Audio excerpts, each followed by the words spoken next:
Hello, everyone, and welcome to episode 14 of Outside the Letterbox.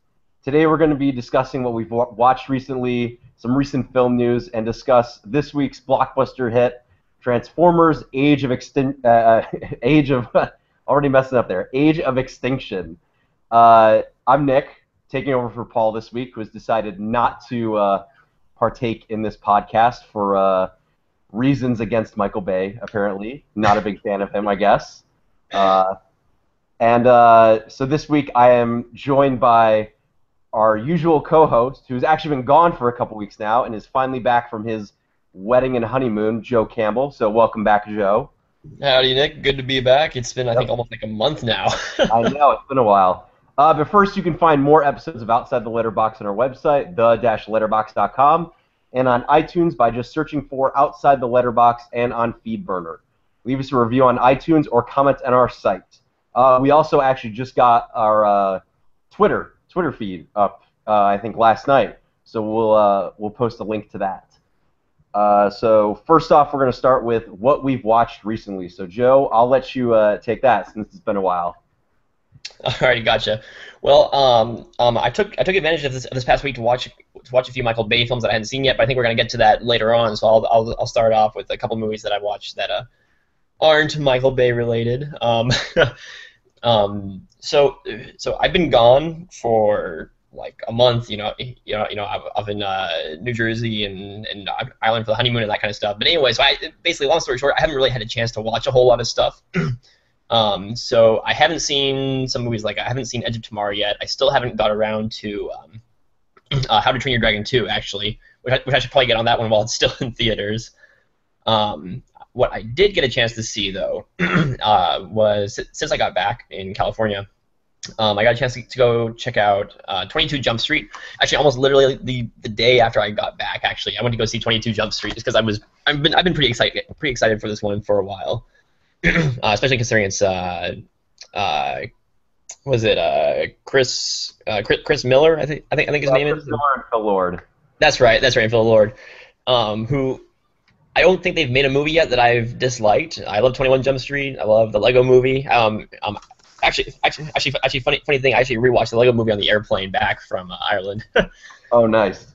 And Cloudy with a Chance of Meatballs is pretty solid too. 22 Jump Street though. I didn't get a chance to listen to all of your guys' podcasts when you guys talked about that one. I thoroughly enjoyed it though. I thought it was really funny. It's not as funny as the first one, but I wasn't expecting it to. I just love how it kind of self-references the fact that it's a sequel and kind of plays into that, and and it is the exact same story as the first one, but it plays into that, which I thought was a lot of fun. So I really loved it. I thought it was great. You see, that's interesting that you didn't think it was as funny as the first one, because I've heard like contrasting opinions from different people. Some people who prefer the first one to the second one, vice versa, and the people who like the first one, their big reason for liking it over 22 Jump Street is because when you went into that first movie, into 21 Jump Street, you kind of weren't expecting it to be good, or you weren't expecting it to be that good. And so I think a lot of people think that the charm of that first movie, not that it's any less than the second one, but that you kind of know what to expect going in. And I don't know if that's your reason or. No, yeah. I mean, personally, I thought the second one was better. That's just my opinion, though. Right. I think it's just kind of the first one. I felt like they were trying to do a fresh comedic take on the TV show, which I've only seen the pilot episode of the TV show. I haven't seen a whole lot of it other than that. But it's kind of like they try to take a kind of a silly idea in the first place and just kind of run with it as a comedy. And then because it was kind of new and different, I felt like the actors were still trying to kind of learn what their characters were going to be like, and the actors were just kind of having fun with the roles and going crazy because they had no idea how this was going to go. This one, they've already established the first one, so they kind of know exactly what kind of tone and humor they're going for. I just felt like a lot of the humor was more because the humor was more gimmicky and kind of playing off the fact that it was it was a sequel. I mean, that was hilarious. I loved it. It just wasn't as fresh, I guess, and so the humor felt a little more contrived. Whereas in the first one, it felt more like they were just kind of trying things out. This one, it felt like they were really trying to play into an in joke, which is great. It's fine. I just felt like the fresher take was a little bit funnier, but they're both solid. I love them both. So Gotcha. yeah. Another movie I got to see, I actually just watched a couple days ago, was The Rover, which probably won't be in theaters for very much longer, I'm guessing. It's an Australian post-financial apocalypse movie. Basically, I wonder how many times we'll see Australian post-apocalyptic movies with the new Mad Max coming out pretty soon. Pretty soon, not too soon, but coming out pretty soon also. I just want to see more movies in this alleged post-financial genre you just referred to.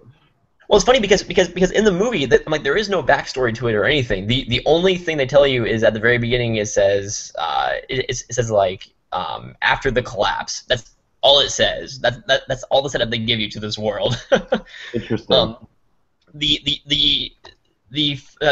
they kind of let you make of this world as whatever you want. It's kind of your typical post-apocalyptic world where just kind of people are kind of wandering around and they create their own little communities. It's very Book of Eli if you take away kind of the cities or the the larger like villages or communities. Yeah. It's as if like everybody just kind of makes their own little houses or their own little cliques, and their communities are very very tight knit. There's still businesses that are being run, but they're all guarded with shotguns, and everybody kind of owns or guards whatever they have very closely, but they're not afraid to barter and trade and that kind of stuff. Funny thing is that I for some reason I find it hilarious that money still has worth in this world. Like everybody's trying to buy things with money. I'm like, does money really mean anything anymore? But what I thought of the overall movie, though, I'm not a big fan. It was really boring, which is funny because I like slow movies a lot. The Three Colors trilogy by Kieslowski, I love those movies. They move along at their own pace, and they kind of have long pauses of silence. What I don't care for as much, and this was the Rover's problem, was that it has a story that's very it's a story. It's a story that I was very invested in, and I wanted to know where they were going with it, and I was interested in the characters. Guy Pearce and Robert Pattinson are great in this movie. Robert Pattinson especially plays a different sort of character than I think we've ever really seen him play before, which is good for him. I really want to see the guy get out and get some work outside of that Twilight niche. But the problem is that they have long periods of silence where they're just kind of driving along and not really a whole lot's going on, which would be fine, except for I'm more interested in where they're getting to than how they stare at the road driving. Yeah. So I mean, it's fine. The ending is great. The movie as a whole is a very good movie. It should have been half the length it was. Like this would have worked better as kind of an extended short film, like a half-hour short film or something like that. That's interesting. Yeah. I'm disappointed that you didn't care for it. I haven't seen it yet, but it's still like one of my anticipated films of the year, and I've actually become a recent fan of kind of Australian cinema. One of my favorite movies of I guess it was probably like 10 years ago it came out already, was the Proposition, which also stars Guy Pearce. It's kind of like an Australian Western. So I've been very interested in Australian cinema since then. And I've just kind of had a lifelong obsession with Australia to begin with. So I'm kind of like, anytime a movie either takes place there or is made from there, I always kind of look it up and, am eager to check it out. And so hopefully it's just a matter of taste with Yeah, it is. Honestly, Nick, I think you'll probably really like this movie because it is a great movie. They have some really really intense moments in this movie. Like the moments it has are just perfect. My main problem was that I'd be kind of sitting in there for a while, waiting for the next great moment to start, and I felt like I was kind of waiting a little bit too long in between the moments, Yeah. So yeah. It's a really solid one. I had a couple other like character complaints about it. I felt like Guy Pearce's character kind of contradicted some of the actions he did, but maybe that was the point of the movie. I don't know, but yeah, yeah, I definitely recommend checking it out. I don't know if I'll ever watch it again, but I definitely recommend people at least watch it once. So. Awesome. And other than that, I just watched Silverado, which I won't say much about, but it's a western from the '80s with an outstanding cast: Jeff Goldblum, Kevin Kline, Kevin Costner, whole bunch of great people in it. Just check it out. If you don't know that much about it, it's just kind of a really fun, kind of classic western, basically. Not gonna say a Yeah. whole lot about it. Just if you like westerns, check that one out because I don't think a whole lot of people have seen that one. Yeah, it's a good. I can second that opinion. It's a pretty good movie. I remember. Yeah, you recommended it to me like 2 or 3 years ago, and I think it wound up on Netflix one day, and I watched it. And it's written by. I think it's written and directed by Lawrence Kasdan, who wrote Raiders of the Lost Ark and wrote Empire Strikes Back. So Yeah. I mean, it's not the exact same feel, but it's kind of like the big western of the '80s. You know? Yeah, exactly. It really feels like it's trying to capture kind of the glory of the John Ford westerns. I felt. Yeah, I would agree with that. But to be fair, every western made now is always like an homage to John Ford to some extent. Um, so as for me, I didn't do a lot of movie watching this week. I was at a friend's wedding this past weekend, so I caught huge chunks of movies in the hotel. One of them was the first Matrix movie, which there's not a whole lot you can say about it because what more is there than what's already been stated. But I think the interesting thing about the Matrix is I always forget how good a movie it is until I rewatch it. Like I think it's something that I take for granted, and so rewatching it, it's like, oh yeah, like this movie, like it was a huge blockbuster and kind of changed cinema when it came out almost or probably over 15 years ago. And it's just interesting to rewatch it in today's world and see that it holds up, even though we've had so many people mimic or copy like the bullet time effect or all that great stuff in the movie. And another thing that I kind of liked about the movie is that it's really like in terms of the kung fu that they use in the movie, it's really broad and it's not realistic. It's very like I don't even know how to say it. It's not very like smooth. It's very boxy. Like the movements look like the characters are on wires, and I kind of love the fact that they don't try to make it look more realistic or disguise that fact. Right. I feel like it's as much an homage to those '70s kung fu movies, but at the same time, it's its own thing, and it's just kind of crazy that a movie at that time, and if they try to make it today, like you could imagine the studio note of them being, oh, could we clean up the fight scenes and make them look more realistic or something, as opposed to kind of, I don't want to say cartoony, but I guess that's kind of how it comes off occasionally. But I think that adds to the entertainment factor of the movie. Like the Matrix is this big sci-fi, philosophical, apocalyptic, post-apocalyptic movie. Not quite post-financial, but maybe someday we'll get a Matrix movie that's post-financial. um, and it's got these goofy kung fu scenes that are awesome to watch, and I just kind of love that it meshes those two things together, like these big philosophical ideas and big goofy fun action. Right. Easily still the best of the three, even though I would argue that Matrix Reloaded is a good action movie. I don't know if it works on the same level that the first Matrix does, but yeah. So I caught a good chunk of that, and then a movie I hadn't seen before, and I really want to finish now, is the Mark Wahlberg movie Contraband that came out about a year or two back, and it's basically about these guys who are smuggling shipments on boats.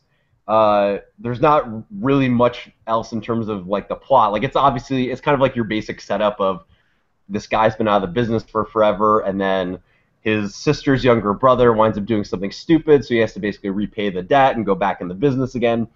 But kind of the way it's very realistically shot, and kind of a lot of the character work in the movie felt more realistic and developed than I was expecting. Like kind of when you think of when you kind of look at Contraband, you think like, oh, it's going to be like a Mark Wahlberg action movie, or it's going to be just like your stereotypical shoot 'em up, punch 'em, movie. But it felt like there was more care behind the scenes to the movie to make it actually feel like this was like a slice of life actual thing that happened.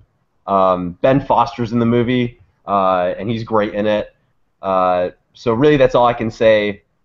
Considering I only was able to watch, I think, about three-fourths of it. I think I missed like the very beginning, and then I had to leave right before the ending, which was a shame. But from what I saw, it was really interesting, and I'm looking forward to actually being able to finish it at some point. Nice. Well, Mark Wahlberg always brings a smile to my face, so I haven't seen Contraband yet, but Yeah, we'll get to more about Mark Wahlberg later, and then a oh movie yeah. I actually did get to finish was Billy Wilder's Sunset Boulevard from I believe 1950, and it's kind of one of those movies that there are two very famous lines in the movie. One is the "All right, Mr. DeMille, I'm ready for my close up," and then the other one is gosh, let me look it up here. Uh, it's something like the screen didn't get big, I did, or has like I don't know. I'm too lazy to look it up, but it's a good quote. Either way. Just trust me on that. That's the Uh, line.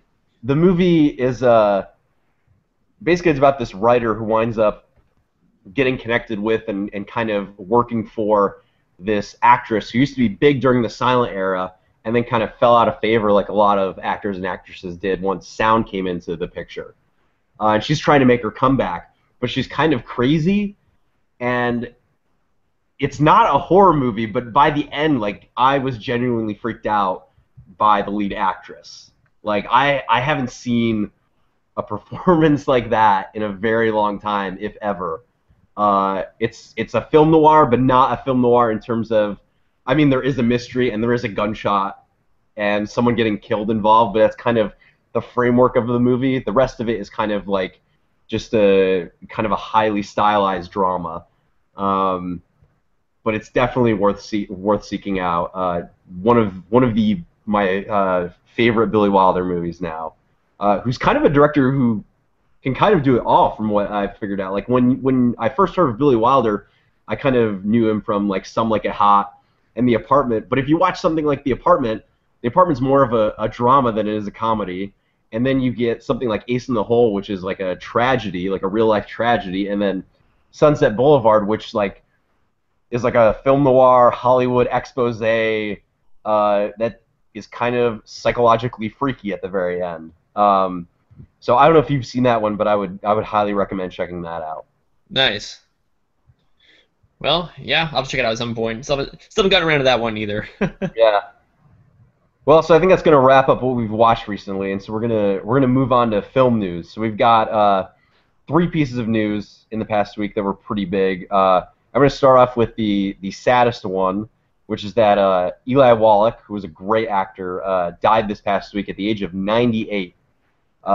Which is one of those things that's like you're sad to see him go, but it's like he lived to be 98, so it's not like he was it's not like he was taken from us too soon. But Eli Wallach, he's probably most known as playing Tuco the Bandit, aka the Ugly in The Good, the Bad, and the Ugly. It's probably That's his what I remember him from. it's probably his most well-known performance. It's probably his best performance. The first thing I ever saw him in was he played the villain Calvera in The Magnificent Seven. And the thing I love about his character in that movie, and it's something that he brings up on the DVD, which is he read the script, or they offered him the part, and he was like, "Well, I'm the villain, but I'm barely in the movie," because Magnificent Seven's a remake of Seven Samurai, and in that movie, the villain really isn't in the movie that much. And so the producers were like, "No, read the script for Magnificent Seven, and come back to us later." And so Eli Wallach is reading the script, and even though he's not in the movie that whole bit, he realizes that throughout the movie, the villagers and the different characters are always going, Calvera's going to come back, Calvera's going to come back, Calvera's going to come back. And he's like, oh, like, I'm only in like 10, 15 minutes of the movie, but the whole time they're talking about me and freaking out about me. So he's kind of this character who just like, even though he's not on screen that much, kind of like overshadows the whole movie. Uh, and so that was my first exposure to him. Obviously, he had supporting roles in The Godfather Part 3. He was in Roman Polanski's The Ghostwriter, and then his final role was a small bit in Oliver Stone's Wall Street 2, Money Never Sleeps. And then there was a Disney movie that I don't I don't remember that well, but it was called like the Moon Spinners, I think, and he was in that too. But it's been a long time since I've seen that one. But Eli Wallach, great actor. You got anything to add, Joe? No, not really. I was just I was just gonna say it's been forever since I've seen the Magnificent Seven. Like I haven't seen that one since I was a kid. So I just totally forgot that he was in that one. But yeah, he's a Oh, great. totally check it out. That's one of those movies where like I probably first saw that one when I was like 5, 6, 7 years old. Yeah. I really enjoyed it because of like, oh, they're all, it's cowboys and they're shooting each other up and whatnot. And it was also like the first movie where I realized that like main characters, like a bunch of them can die. Spoiler alert. But then I remember coming back to it a couple years later, and there are entire sections of that movie that just went over my head where they're discussing like the ethics of being a gunfighter. So it's one of those movies that I think uh, is really worth taking a second look at, or a Yeah. third look, or a fourth look. So I would definitely recommend checking that out. Yeah, the one scene that still stands out in my head is when what's his name, Charles Bronson, the Yeah, yeah. yeah when the one guy says like oh I heard that you could throw a knife faster than a man could shoot a gun, and ends up getting into a duel with the guy with him throwing a knife and the other guy with his gun. Oh, That's it's not Charles Bronson. It's James Coburn is the knife. Oh, it was James Coburn. That's right. Okay, yeah. You see, it has been a while since I've seen the movie. Yeah. That scene, no matter who was in that scene, I just the way that scene played out just still sticks out in my head. Yeah. Yep. Okay, so moving on from that, a nice bit of news that I think Joe you'll appreciate was that Pacific Rim 2 plus an animated series officially got announced by Guillermo del Toro this past week. I know you're a pretty big Guillermo fan, and I'm pretty sure you were a pretty big fan of Pacific Rim 2 when it came out.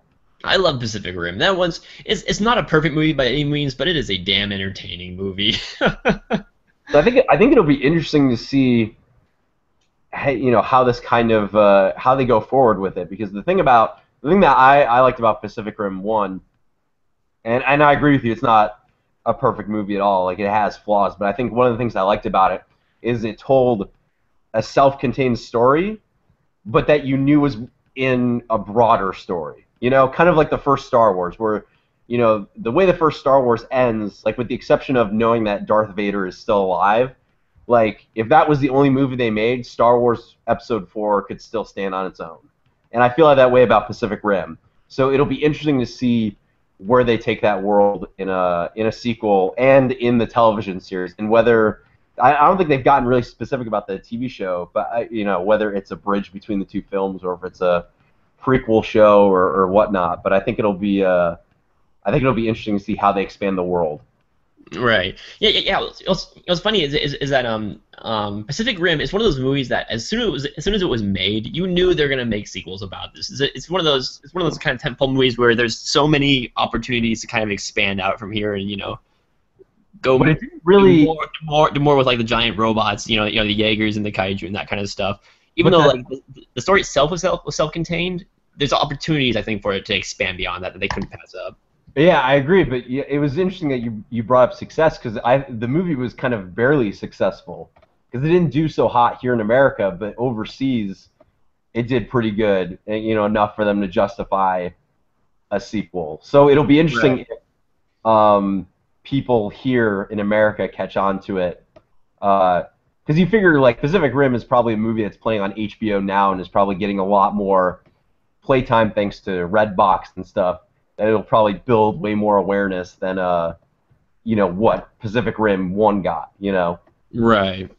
Yeah, well, the kind of feeling that I'm getting from this, and this is just kind of based on my own personal feelings towards it, plus kind of what I just hear people talk about it in general, is that it's not a terribly great or memorable movie, but just based on kind of the premise and the team behind it alone, and kind of the novelty of the visuals of the the Jaegers and fighting the kaiju and that kind of stuff.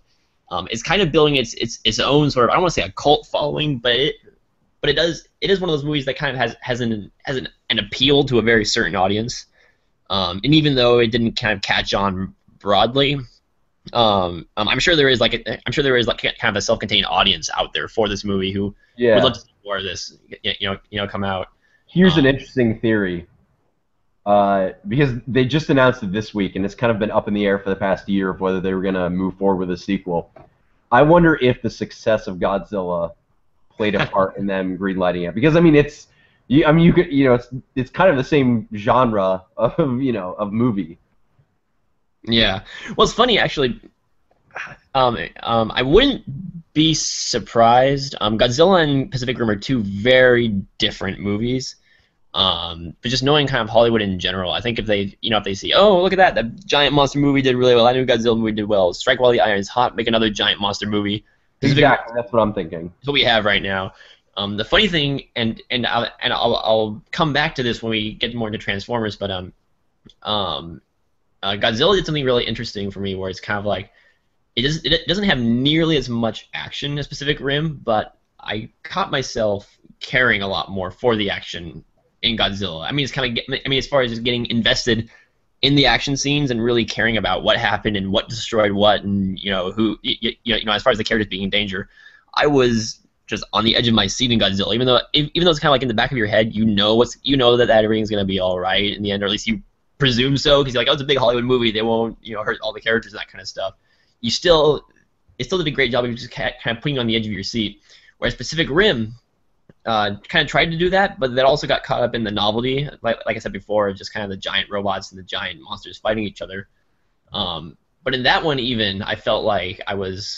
I mean, it's like it tried hard enough to set up these likable characters, and set up goals for them, but you really wanted to see them succeed. So in the action scenes, even though it's kind of these giant visuals that are just having fun, you still find yourself caring about them and that kind of stuff. But which is interesting considering that Godzilla has so much less action than Pacific Rim does, because Pacific Rim is really kind of focused, really half and half on the action and the character development, whereas Godzilla is more heavily on the character development. But that in turn makes the action scenes worth so much more while, if that makes any sense. Yeah, yeah, I get that. Yeah, so it's really interesting. Something I was thinking about. So it'll be really interesting to see how Pacific Rim 2 plays out now that Godzilla has been out and people have seen this new Godzilla movie, which is very divisive as far as audience goes, but I think it's generally well accepted. At least see how they take to a Pacific Rim 2, or if that even affects Pacific Rim 2. Yeah, awesome. Well, that's going to lead us to our final bit of film news, and the one that I'm most excited to talk about, which is that Rian Johnson, who directed such awesome movies as Brick and Looper, has recently been hired by Disney to write and direct Star Wars Episode 8. So it's kind of awesome.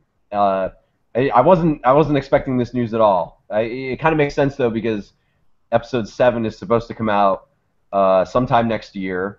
Hopefully, it might get pushed to 2016 with this whole Harrison Ford breaking his leg deal. But so the plan was always to release Episode 8 2 years later.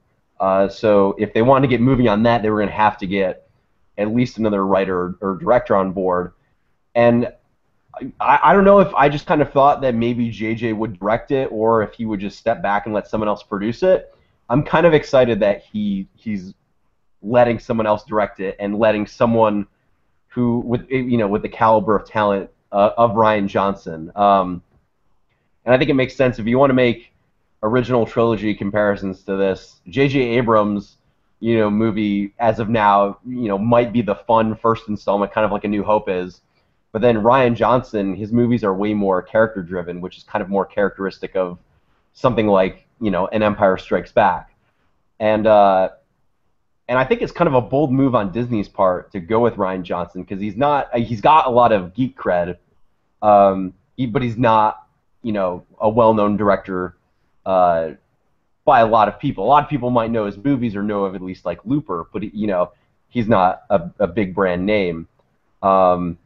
I think he's probably the most exciting choice, because I think there are a lot of names that get thrown around for potential Star Wars movies, like Brad Bird, who I would love to see do a Star Wars movie, or like Jon Favreau. But those people all, it seems like, kind of fit into the same mold or a similar mold as JJ.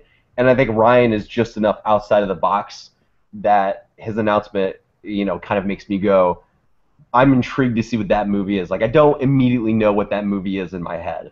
I'm kind of excited for it. Yeah, well, it's funny actually, because I was thinking about it. I've always said that directors of adult movies always make the best family movies. Like with the Scorsese directing Hugo. We haven't seen Guardians of the Galaxy yet, but it looks like from the trailers, if it lives up to that, it still retains James Gunn very coarse humor. Um, the main reason I'm excited about Ryan Johnson directing the new Star Wars movies because I've only seen Looper. I haven't seen Brick. I've seen his Breaking Bad episodes. Really watch Brick. What's that? Why? You should really watch Brick. It's really good. That's what I've heard. A lot of people have told me that. I should Yeah, just. and then he also, just to point, he has another movie called Brothers Bloom, which I also think is really good. Not as good as Brick and Looper. And then Ryan Johnson also directed 3 of the best episodes of Breaking Bad. So there's that. He did. Based only on Looper though. The main reason I'm excited is because with Looper he did a great job of setting up this future where it's a very realistic and I don't want to say used future, but everything seems practical, very down to earth. The technology isn't too outrageous or anything like that. People still kind of drive around in these cars, even though they're semi-futuristic cars. They're still very much just kind of grounded in reality, and even the guns they carry and everything, and the clothes they wear. I feel like Star Wars really needs that, where it might have all this crazy technology and spaceships and stuff, but it needs to feel like it's modern, everyday. People have been living like this for a long time.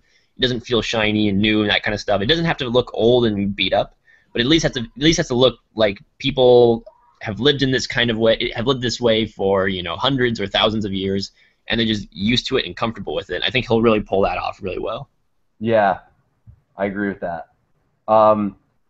Yeah, I just love how out of the box this decision is. Like, it doesn't seem like something, especially if you look at like the Marvel movies. Like, a lot of people are comparing what they're doing with Star Wars to what they're doing with Marvel, and I feel like all the Marvel directors, even though we've had a lot of out of the box directors for them, like it kind of makes sense after a while, and especially because like each Marvel movie is its own distinct thing. So like even if it's like Scott Derrickson doing Doctor Strange makes sense because he does these supernatural type movies or whatnot, and kind of like some of the other directors of these movies are kind of more comedically have more comedic sensibilities. But Ryan Johnson, I always thought was kind of enough out of the box that I thought he would be one of the guys they would put on like one of the spin-off movies as opposed to like one of the actual episodes. Yeah.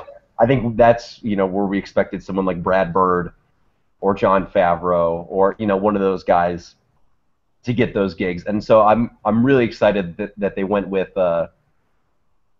Ryan Johnson, because I think that speaks a lot about that Disney, or at least Lucasfilm, which is now part of Disney, but still kind of operates on its own. They're trying to make these films good. They're trying to make the best movies possible. And so as a huge Star Wars fan, I kind of that means a lot to me, to kind of know that they're not just getting the latest hottest director, like they're getting people who have who actually seem to know what they do and have some level of like cinematic integrity. Exactly. So anyway, I think unless you have any more thoughts, I think that's gonna take us out of film news. Yeah, as I say, I'm good. I think we're ready to move in for this last half hour for our main topic. Yeah. So our main topic this week is Michael Bay's latest gargantuan product placement Exploitation. Transformers: Age of Extinction. Transformers, yes. But before we get into the film itself, I think people kind of want to know what we think of Michael Bay and kind of what we think of the Transformers movies in general. So, Joe, what do you think of Michael Bay? Do you really want me to lead this one off, Nick? Yes, I want you to lead this one off. I can't freaking stand Michael Bay. Michael Bay is, in my mind, everything that is wrong with Hollywood, which you already know. I've now seen this week. I worked through a bunch of his movies that I hadn't seen before, because I do believe that before you can bash something, you have to have seen it and be knowledgeable about it. And so, anyways. The only two of his movies I haven't seen yet are The Rock, which people tell me I will enjoy despite it being Michael Bay. Gotta watch The Rock. Everybody tells me I love The Rock, which I very well might. The other one I haven't seen is Pearl Harbor, which I don't really feel like I need to because I don't feel like that's really a Michael Bay kind of movie, if that makes any sense. Uh, I'm gonna agree to disagree with you. It, it isn't. It shouldn't be a Michael Bay movie, but it Right. is, and that's why it's a terrible movie. Yeah, exactly. I feel like I mean, from not having seen it, I feel like it's the sort of movie that should have been directed by someone else. It's like, why did they choose Michael Bay for this movie? And thus, like, basically they Michael Bay'd Pearl Harbor, which just doesn't make sense. Yeah. um. Anyway, up until this point, I've only seen two kinds of Michael Bay movies. Michael Bay movies that I absolutely despise, and Michael Bay movies that I don't hate but don't like either. My problems with Michael Bay boil down to kind of the a handful of elements. One of them is that this isn't true for all of his movies. His Transformers movies, this isn't true for the most part, but it's the way he shoots movies is very in your face, but not in a way that I enjoy. Um, Pain and Gain is the one that uses this to the most. Which, by the way, Pain and Gain is my least favorite of his That's because so funny because I that's my favorite of his movie. Like I I know, love man. that movie and will defend it to the I, day. I think the reason Pain and Gain is my least favorite is because every single element that I hate about Michael Bay is projected to the thousandth degree on the screen. It's just kind of like everything wrong with Michael Bay is just crammed into that movie, and as much Even of it as he possibly can put in there. even more so than Bad Boys 2. Even more so than Bad Boys 2. Okay, Bad Boys 2 is competently shot. Pain and Gain, one of the things Pain and Gain has is kind of those wide angle, looking up at people, looking up from the ground, just in your face kind of shots that I want to back away from the screen and cover my eyes and scream.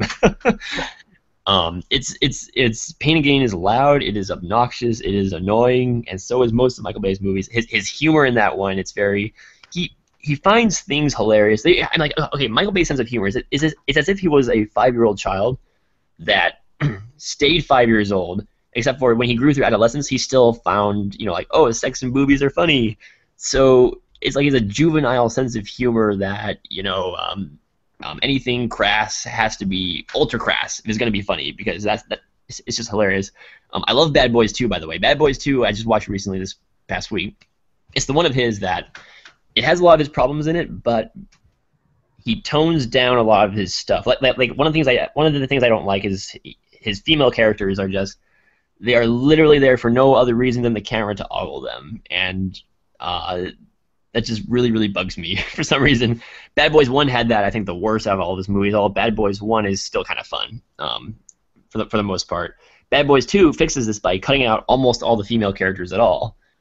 And it's shot competently, so you don't have those in-your-face shots. But he still has some of that stuff, like there's a fight in a bathroom at one point, and some guy's face gets like slammed in a urinal, but it doesn't have to just be a urinal. It has to be urinal just like in a swimming pool with a swimming pool's worth of urine in it, basically. And that's the kind of stuff that he finds hilarious. That just drives me crazy. And the first 3 Transformers movies are just kind of packed with that stuff. One to the less extent, but a 2 and 3 just I groaned through most of those movies. I was bored to tears by those movies. But so it's basically when I don't find him insulting, just flat out insulting, which I do a lot of the time, just from the way he shoots them, the way the characters are set up, the action scenes I just can't get invested in. They just bore me to tears. Except for Bad Boys 2, it's just Will Smith and Martin Lawrence play off each other so well. That movie's funny, so I enjoy Bad Boys 2. But for the most part, it's just when the action scenes get going, I just find myself not caring about anything that's going on screen, and so it's just kind of just pure visuals for the sake of pure visuals with no. What was that?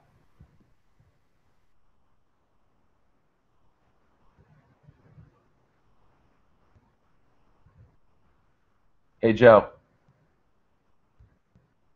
I think we lost Joe, but I don't know. Hey Joe, I think we're having a little bit of technical difficulty, so we'll wait to see. All right. Oh, there we go. All You're right, I back. think I'm back. I think I killed it with my vehementism. Michael Bay hacked your computer. He I couldn't think he take did. it. Anyway, I better leave it at that because I could go on for way too long. I don't know where I left off, but I probably said more than enough. Do you want to summarize the Transformers movies at all, or do you think you did that pretty well Pretty in much, that? first Transformers. Okay, back when the first Transformers movie came out, I didn't know who Michael Bay was or what he'd done or anything like that.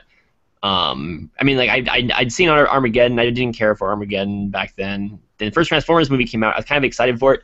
I watched it. I just couldn't stand it. I found the humor again. The humor was juvenile. The action scenes didn't care about what was going on. I felt like it was too long for the material they had in there. Some of the visuals were cool. Some of the action was cool, but that wasn't enough to justify the annoying characters. That's the Witwickies and whatnot. So annoying.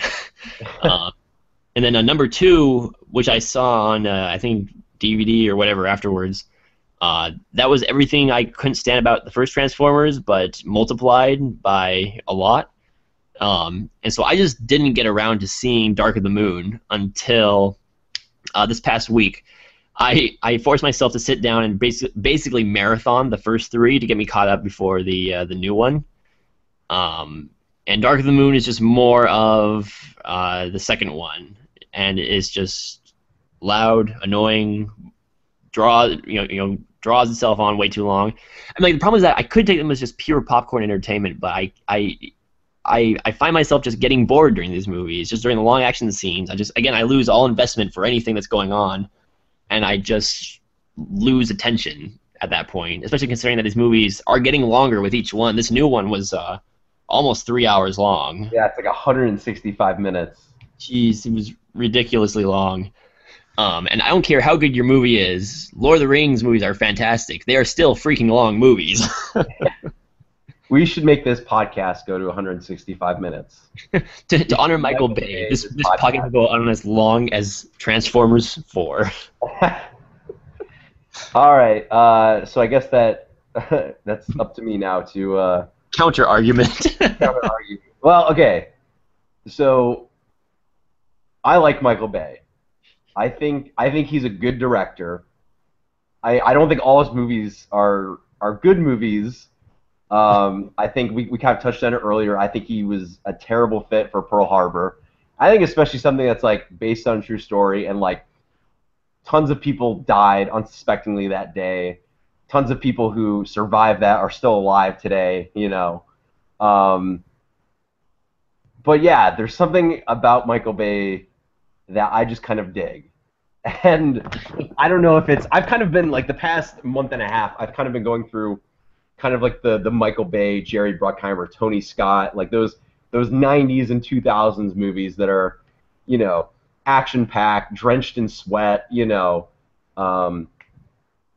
And there's just something about it that I like. I can't really describe why, but it's interesting to me that these movies always kind of get put down. And I think especially with the new movie, the new movie is currently Michael Bay's lowest rated film, and I don't think that's justified. Not saying that I don't think it, you know, it probably does deserve the rotten rating, but I feel like so much of the hate towards this movie and his last couple movies is just because it's the new Michael Bay movie, and not, you know, because people are actually taking it and being like, okay, we're going to look at this one movie and we're going to actually compare it to other movies. You know, I feel like people go in expecting to hate these movies, wanting to hate these movies. Like when, like a ton of the, I think it says a lot when a lot of the headline reviews for Transformers 4 go, Transformers 4 is cinematic piss, or Transformers 4, it stinks. You know, stuff like that when it's like, you know, I feel like people kind of discard his movies just because it's easy to do. And Right. if you kind of read a lot of the reviews for these movies, they're not really, it doesn't feel like they're reviews of movies at all. You know, it kind of feels like they're people just like, it's literally just punching a punching bag, you know, Yeah. because it's easy to do. Um, I think Michael Bay, when he's given good material, really excels. Like I think the Rock, I think even though I like Pain and Gain personally more, The Rock is probably his best movie as a director. Um, I think a huge reason why you'll dig that movie is because I think there's only one scene where his kind of humor comes into it, and it's very early in the movie. For the most part, it's kind of just like a straight up action movie that has all of his good qualities and almost none of his bad ones. Um, and it's just I have this interesting relationship with his movies where I know some of the things in them are bad, but it's kind of the only way to describe it is there's this great article on Rope of Silicon this week, not really defending the latest Transformers movie, because the guy was very split down the middle about it, but they go on this interesting thing about vulgar auteurism, which is basically like Michael Bay kind of like specializes in these types of movies, and it's always so apparent that it's his style. Like it's not like he's a hack director who's just doing it for a paycheck or doing it for whatever. Like he's giving it his all in these movies, um, and I kind of respect that on a certain level, and at the same time, I kind of have fun with it. You know, I don't like the phrase of like guilty pleasure or like, oh, I turn off my brain to watch these movies. Um, yeah, so I don't know if any of what I'm saying is making sense. Probably isn't. It's a very sensory experience with his movies, and Yeah. that's exactly what he's making. And so I think you have to judge it on that level. Like it's kind of interesting to me that we kind of judge movies in a very black and white um, way. Not Yeah. that anyone would actually compare The Godfather to Transformers, but it almost kind of feels that way sometimes. Whereas opposed to like music, like very rarely would you compare, a rock song with a piece of classical music, and yet we kind of do that in film all the time.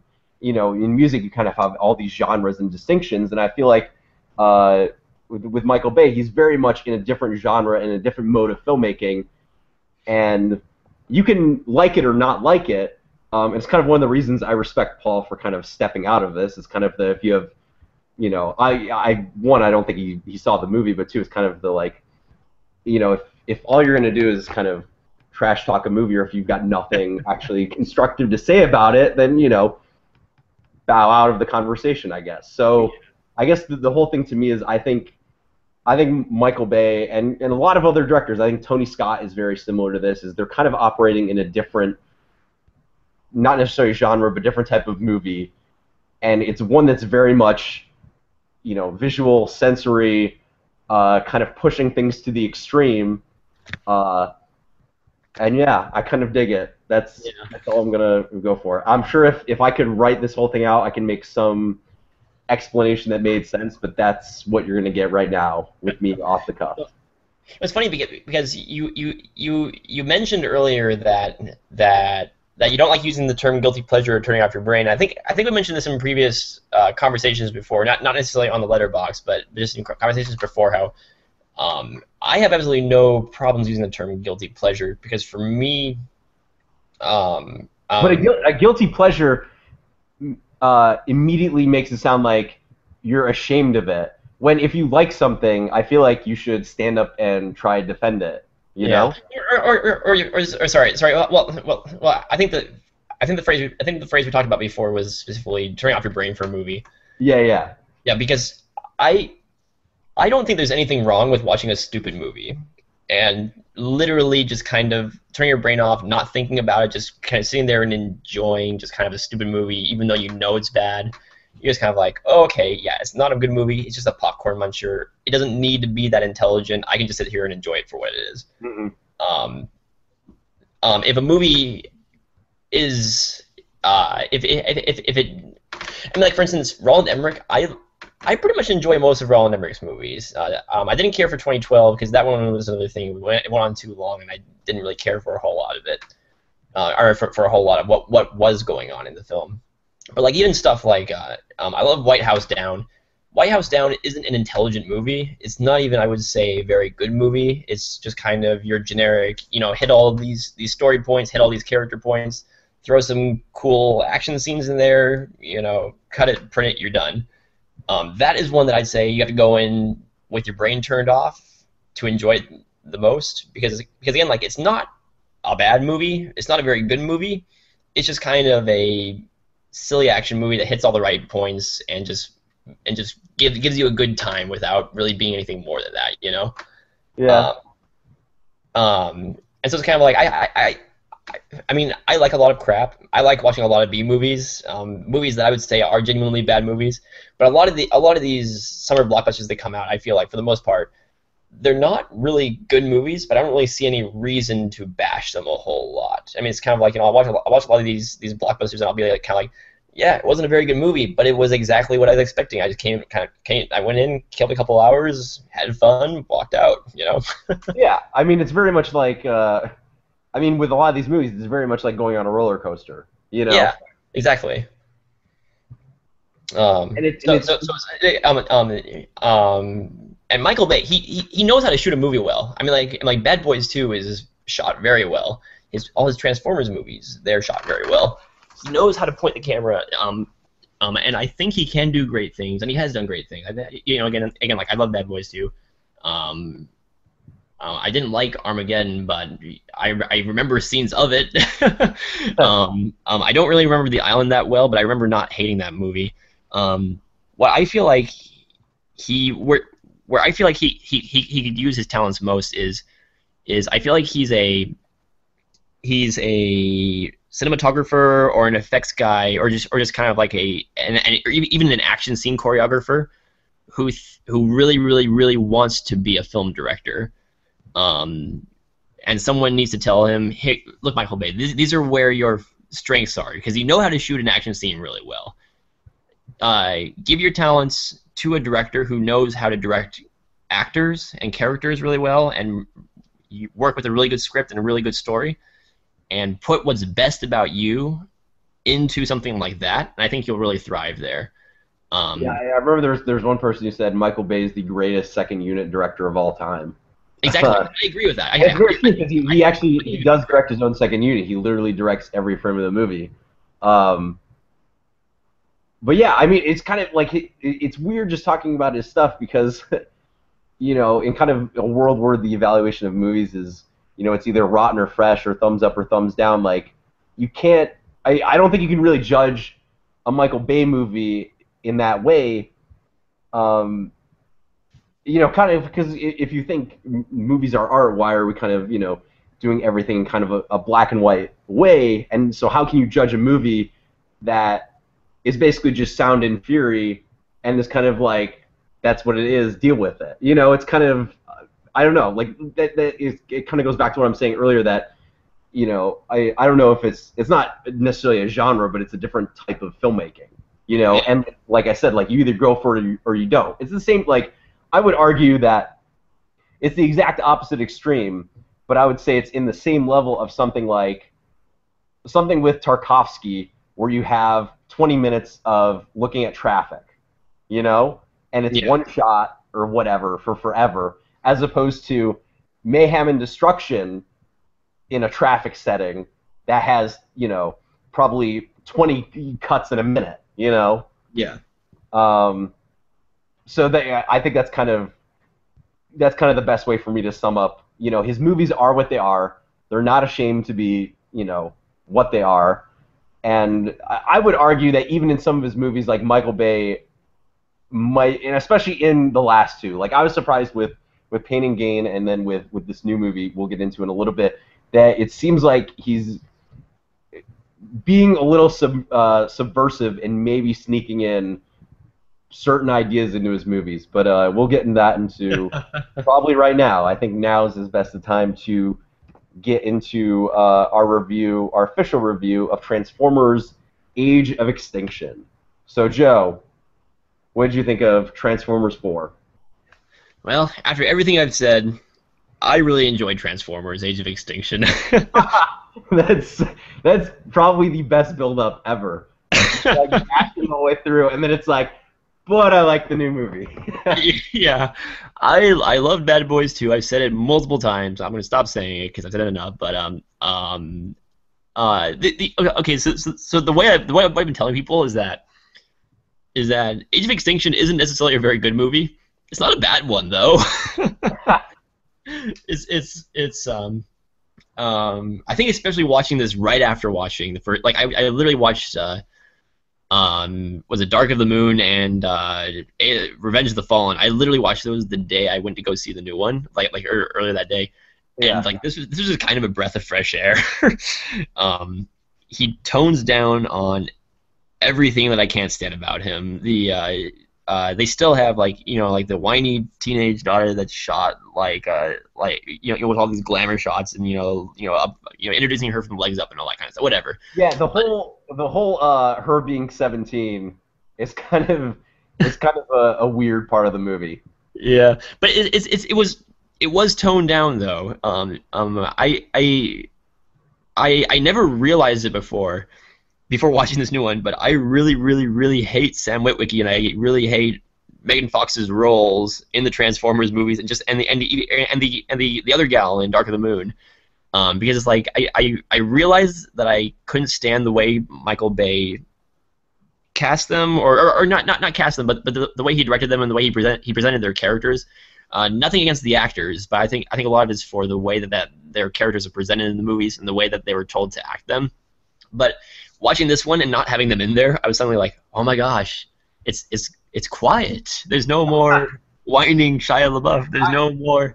I like Shia LaBeouf in those movies. I don't know if it's because like in the first one, the first one came out when I was like 15, so his character in the first one I thought was very relatable, and I've just kind of been able to stick with that character the whole way, even if he does get whiny at times. Like I still think. I still think Shia LaBeouf did a good enough job in the three movies to justify him being in there. Yeah. But I'll let you get back to your point. Yeah. Well. The funny thing is that I've never thought of him as being a bad actor. Or I mean, not bad actor. Shia LaBeouf is a fine actor, but I never thought of him of his character being something that I hated about the first three movies until I watched this one, and I realized that I was enjoying watching Mark Wahlberg just kind of phone in a performance a lot more than I was enjoying Shia LaBeouf's. Okay, so we should talk about Mark Wahlberg, because I've realized that there are two versions of Mark Wahlberg. One is like the Mark Wahlberg that you get in something like The Departed or The Fighter or Boogie Nights or Three Kings, which is like, oh, like Mark Wahlberg, he's being really nuanced, like he's actually like he's giving a performance. And then, not that he's not giving a performance, but there's the Mark Wahlberg that is basically a child and just has this like innocence about him and is really kind of like funny to watch. Like this is the Mark Wahlberg you get in The Other Guys. This is the Mark Wahlberg you get in Ted. This is the Mark Wahlberg you get in Pain and Gain.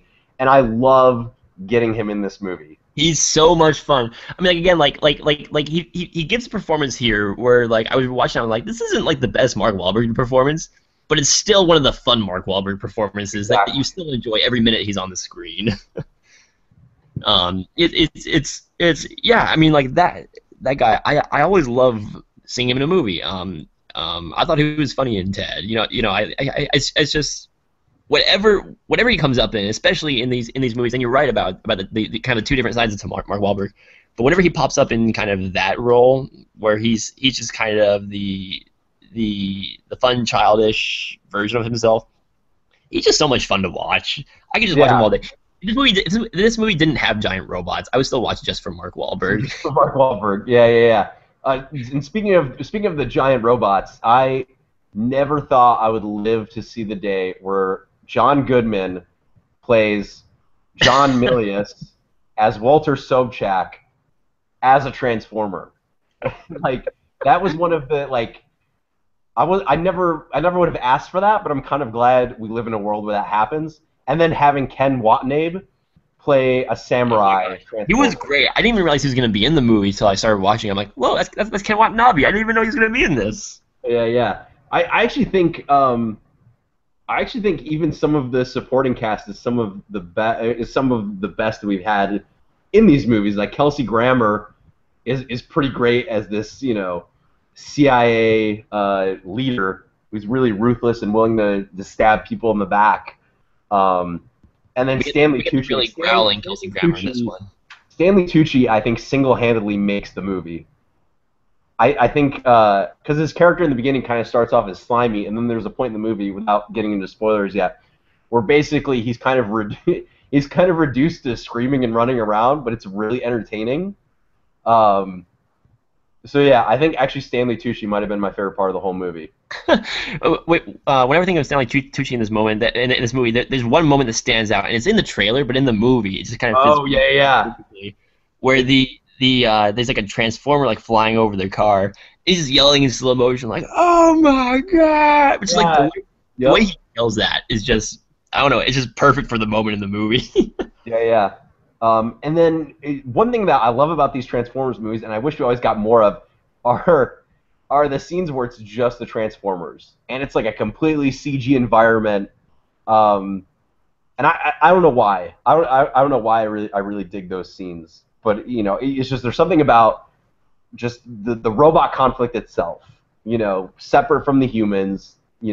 Nothing involved. Like there's nothing practical about the location they're in, and they're either just fighting or they're talking to each other or whatever. And it really makes me want to see a Transformers movie, and maybe we'll get it someday, but I doubt it, where it's just Transformers like in space or on another planet or whatever. Like I would almost prefer to see that movie than to see a follow up with these characters from this movie. Just like a straight up full on Transformer movie. Yeah, yeah, I agree, and it's kind of like watching this movie. Now it wasn't I wouldn't go so far as to say I love this movie. I did really enjoy it. I thought it was a great kind of a fun action movie, whatever. Um, my biggest problem with it is I went to go see this at about like 9:45. I went to a 9:45 3D show at nighttime, Yeah. and I fell asleep a couple times during the movie. Yeah. Yeah, and I then don't blame you. It's long. Like I mean, that really is. long. I'm sure Michael Bay would beg to differ that if you take out one thing from the movie, the whole thing falls apart. I definitely think there's some stuff in the beginning, especially with like I'll give you especially in this movie. I did not care for T.J. Miller's character in the beginning. How he leaves the film without spoiling it, I enjoyed very much, but I did not It was enjoy. amazing. I did not. We'll talk about that in spoilers, but I really didn't care for his character, and maybe I don't know, but just it's funny thinking of those characters in the beginning. The film opens in Texas, and Mark Wahlberg and T.J. Miller are supposed to be Texans, but T.J. Miller's like a surfer dude, and then Mark Wahlberg is like just Boston born and raised Mark Wahlberg, like it's the least Texas group of people I've ever seen in a movie set in Texas.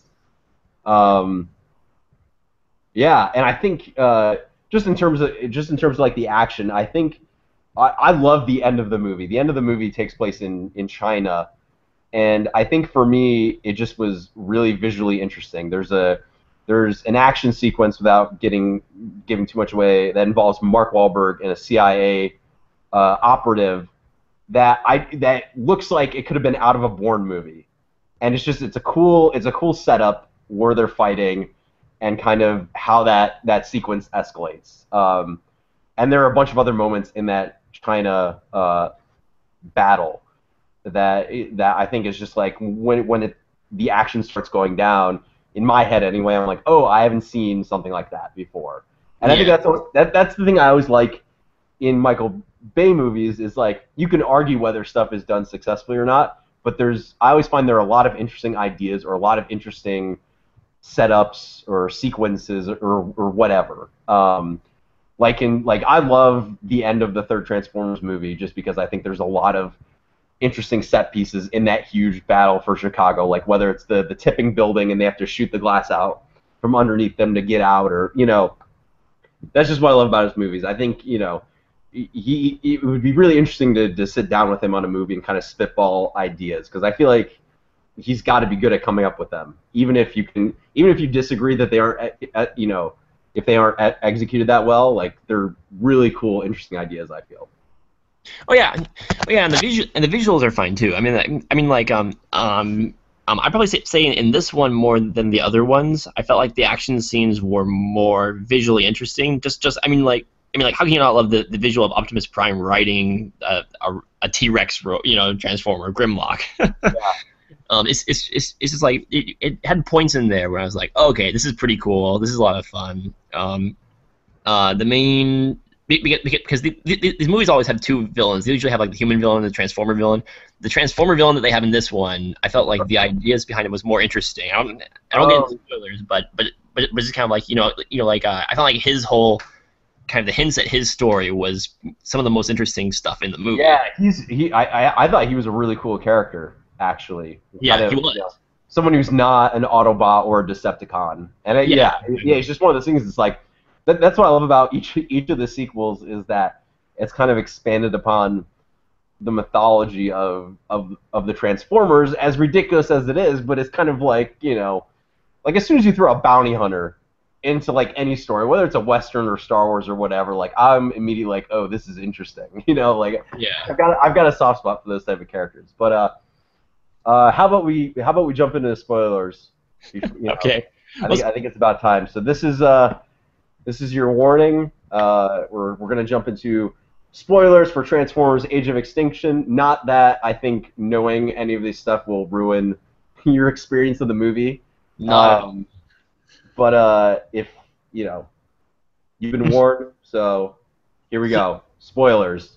So, so one thing that Brian and I were joking about because Brian actually went to go see this with me. We should have gotten him for the podcast. Oh yeah.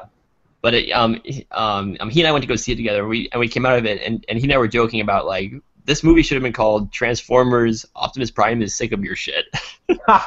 he's he's pissed off in the movie. He is so pissed off in this movie. Like the whole human transformer relationship throughout the four movies is really interesting because like in the first one it's like, oh, transformers, they're good ones and bad ones, but they kind of like hide them from the rest of the world, and then the second one they kind of get exposed, and then the third one they're like, oh, they're here for you, we hate you guys, but then they save everyone. But then in the interim between the third one and the fourth one, they decide they don't want any transformers, so humans hate them now. they go down hunting them down. So it's like, no, I don't blame Optimus Prime for being ticked off. And like in this one, half the movie he's just complaining about you stupid humans. We just helped you guys. You just keep on just hunting us down and just beating the crap out of us, and just Okay, I'm okay, just sick of you guys. so that's an interesting point. This whole movie, I feel like in a way, is Michael Bay communicating through the movie at like people who hate these movies, because he's basically, because I mean when you think about it, like Optimus Prime is like, you know you guys hate us, but we're gonna come back and save you anyway, which is basically like Michael Bay coming out and saying, you guys hate these movies, but you'll come out and these things will make tons of money anyway. I don't know. I just found this whole movie was really kind of like I felt like there was a real subversive streak to the whole thing. So does that so does that Like mean Michael that Bay using Optimus Prime to let out his aggression. so does that mean that the ending to this movie is symbolic also? How Optimus Prime just kind of pieces out and says, "All right, well, I've had my last round. So long, Earth. I'm taking Well, off." Michael Bay. I mean, he's been saying this for the last couple, but his intention is not to do the next one. Obviously, like who knows? He might wind up doing it, but I wouldn't doubt if that's in there.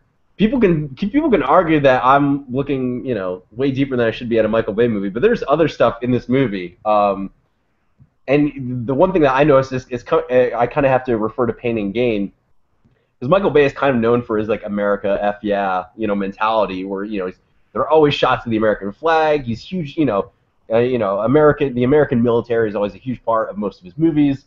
But then Pain and Gain, the thing that I find interesting about that movie is it basically shows the dark side of the American dream, and it's kind of what happens when people are like, oh, we deserve this, so we're just going to take it. Even if it's from bad people, like it's still wrong. What they do in that movie is still wrong, and it's kind of interesting when you look at that movie to be like, oh, Michael Bay like in a normal Michael Bay movie, you think you would be rooting for these characters, but throughout Pain and Gain, you're not really rooting for them. And so then, despite the fact that they have like, a lot of the images of the movie, they're standing in front of an American flag or whatever, they're, using a lot of American imagery. And so it's interesting that this movie is the first Transformers movie that Michael Bay has made without the help of the military. And the whole movie, you could argue, is basically like, I don't want to say anti-American, but it's kind of like, it's kind of the Transformers version of either the war in Iraq or the immigration crisis, or like there's like all this stuff in there, and it's like it seems like Michael Bay is like sorting through some personal issues he has with our country in this movie, and it's through Transformers, which is kind of ridiculous and awesome at the same time. But there's a lot of stuff, especially with Kelsey Grammer's character, where it's like this is totally like he's totally supposed to be like Dick Cheney or someone, Yeah, yeah. Just as a side note, Kelsey Grammer is great in this movie. By the way, he's just kind of growling all through all his lines, just kind of like Transformers are to be destroyed. We gotta get rid of them because it's not their planet. I don't know, Kelsey Grammer. I always enjoy watching Kelsey Grammer. He's great in this one. I'm looking forward to see what he does in Expendables 3. That's actually thinking about that. He's got a pretty good blockbuster record because he's good. Like even though X-Men: The Last Stand is not a good movie, like he's really good as Beast in that movie. One thing we haven't talked about in this movie, which is probably the best, most ridiculous thing about this movie, is that in a lot of sci-fi movies, when they come up with like a new mineral or a new, Oh my gosh. science type of thing, like in Avatar, they call it, was it like unobtainium, which is a ridiculous name right there. But that's kind of the generic, stereotypical sci-fi name for these things. So in this movie, Stanley Tucci finds out basically how to create his own Transformers, and it's made with a material called transformium, which I think is so great and so terrible. And basically says everything you need to know about this movie is there's an element called transformium. Yeah. Oh my gosh. Literally every single time a character said transformium, Brian and I we just couldn't help bursting out laughing. Okay. It's kind of like, okay, if you think that unobtainium is a terrible name for a mineral in a sci-fi movie, you have no right to be okay with the name transformium in the movie. It was just so wonderfully terrible and hilarious. I'm trying to think of. We gotta talk about the ending, but I'm trying to think if there's anything else. We want to talk about. What's his name? Surfer dude, TJ Miller. Is that his name? TJ Miller. Oh yeah. So he basically gets like what? Like burned a lot. What was it? What happened to him exactly? He basically he got turned into a molten statue, I guess, which it looked horrifying. It looked like extraordinarily painful. And I was kind of disappointed that it didn't come back and didn't happen to like like Kelsey Grammer's character. Like it seemed like one of those things that's like, oh, that's a cool death that we have at the beginning to show you that it's going to get worse later on. Yeah. So it's kind of disappointing not to see that come back. I just love that they had the guts to do that to the comedic relief character. Yeah. About, like half an hour in the movie, maybe. Half an hour in the movie. But I'm not complaining about that because I actually thought he was pretty annoying, which is weird because like there are a lot of characters. Like I know a lot of people who hated John Turturro in the first three, but I love John Turturro, so he gets a pass for those. But I could not stand T.J. Miller. Well, it's funny. Well, it's funny because I've heard quite a few people say that at this point. I thought he was okay. The way I see it, he was so stupid. He was kind of humorous. I guess. I think it was the in the car chase scene that leads up to him dying. Like literally every time something happens, they would come back to him and he had a comment. Yeah. Like, I think at that point it was just pushing it too much, and maybe Michael Bay is self-aware of that and was doing it intentionally so that we would be relieved and feel gratitude towards them when they killed him off 5 minutes later. Michael Bay, man, I'm telling you. It's symbolic of the audience to his movie. Michael Bay's smarter than us all. He's smarter than we realize. We just haven't caught on yet. Oh. No, but So the end of this movie is basically Prometheus. Yeah, it is. I caught The on to that only too. the only thing Optimus Prime is missing is a head in a bag. Is Michael Fassbender's head in a bag? Um, but Maybe he had that with him. it's kind of interesting. So basically, like this bounty hunter, what was it? Lockdown, Lockdown, yeah. Lockdown, has been sent by the creators who made the Transformers. Because like Lockdown, like he's a Transformer, but not really. Like he looks more, I don't know, he looks more alien. You know, Yeah, exactly. He looks more organic. I mean, and, like and there's a shot. There's a shot in the beginning when they flash back to when the dinosaurs went extinct, which was of course caused by the Transformers. As these movies, I love how these movies always decide to take like real life events and just stick the Transformers in them, whether it's like the moon landing or the building of the pyramids or the extinction of the dinosaurs.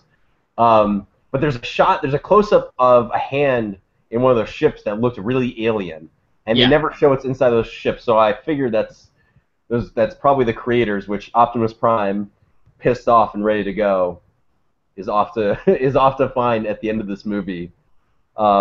So that's intriguing. I would love it if that's like my pitch for a Transformers movie, where it's literally just the Transformers.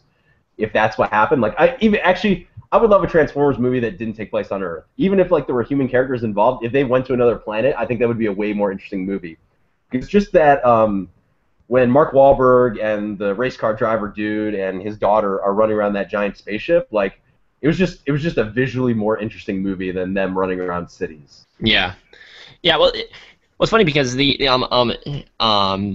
and you compare it to Prometheus because it's basically the same ending, like you said, with Optimus Prime going off to find the creators, and like Prometheus, and I loved Prometheus actually. I know a lot of people have very strong feelings about that movie, either positive or negative. I had a great time on that one. I thought it was great, but I felt like the sequel was setting itself up for was 10 times more interesting than the actual movie itself. And Yeah, that's the way that I feel with this new Transformers movie is that yeah, I enjoyed it. It was kind of a good time. It wasn't great, but it was fun. I enjoyed yeah, it myself. felt like more set up for a new series of movies because like Yeah, they've been advertising the Dinobots like crazy, but really they're only in the last 30 minutes of the movie, which is if which is that. okay. I mean, I guess you could have done some cool stuff with Dinobots earlier, but like I wasn't waiting for the Dinobots. Like when they showed up, I was like, oh, awesome, you know. Yeah, Um, and who knows if they'll even be back because they kind of. It's actually funny is talking about Optimus Prime kind of has a backward logic in this movie, which is basically he frees the Dinobots from lockdown ship and is basically like, I'm gonna give you freedom, but first I'm gonna ride you like a wild animal, you know, and I'm gonna like force you against your will to go into battle. And then at the end of the movie, he's like, okay, now you have your freedom. And I'm like, that's not how freedom really works out, but. but then You're Optimus Prime. doing that. What would you rather have seen Grimlock riding Optimus Prime?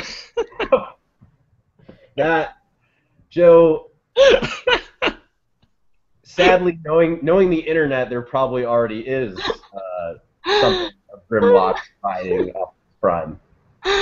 Oh That my is, god. that is exactly the type of humor that Michael Bay will probably put in the next Transformers movie. Which if they pay off what they've set up at the end of this one, which should be an infinitely more interesting movie than this Transformers movie, because I want to see a movie where Optimus Prime goes up to kick the ass of the Transformers creators or whatever. Wouldn't it be funny if, like, the next Transformers movie, he like basically punches the Transformer God? Like, it's just like him and the Transformer equivalent of God duking it out. Like, I really want to see that movie right now. And then Mark Wahlberg shoots up with a sword gun. That sword gun's awesome, by the way. Sword gun is Not to awesome. mention that, but it's awesome. Yeah. I feel like we're going really long in this podcast, which is appropriate because it was a long movie. So, any last thoughts before we wrap up, Joe? No, just I will. I'm not gonna give my recommendation for the new Transformers movie. Go see it or not, I don't care. But if you do, you'll probably have a good time. You'll also probably get really bored, but it's okay because it's got Optimus Prime riding Grimlock, and he's got a sword gun and Mark Wahlberg running around, so it's all okay. I think if you like the previous Transformers movie, you will like this movie. If you didn't like the previous Transformers movie, there's a chance you might dislike this one slightly less than the other ones. I am living proof of that. Yeah, Joe is living proof of that. It's infinitely better than any of the first three in my opinion, even though I know a lot of people love the first one. Yeah, I love the first one. I don't know if it's better than the third one, which is I agree with pretty much everyone. The second one is kind of crap. But yeah, so that's kind of it. So thank you guys for listening. Joe, where can people find you at? Find me at Credo, CREDO Films on Twitter. And you can find me at Shout92 on Twitter. And you can also follow the Letterbox on Twitter. I believe that's at Letterboxers. I believe that's it. We'll put a link in the description, and we'll probably post on Facebook and all that good stuff. So awesome. That's what we thought of Transformers. Join us next time when we talk about. I don't know what we're going to talk about next time. I know Deliver Us from Evil comes out this week, right? It does actually. I'm really looking forward to that one.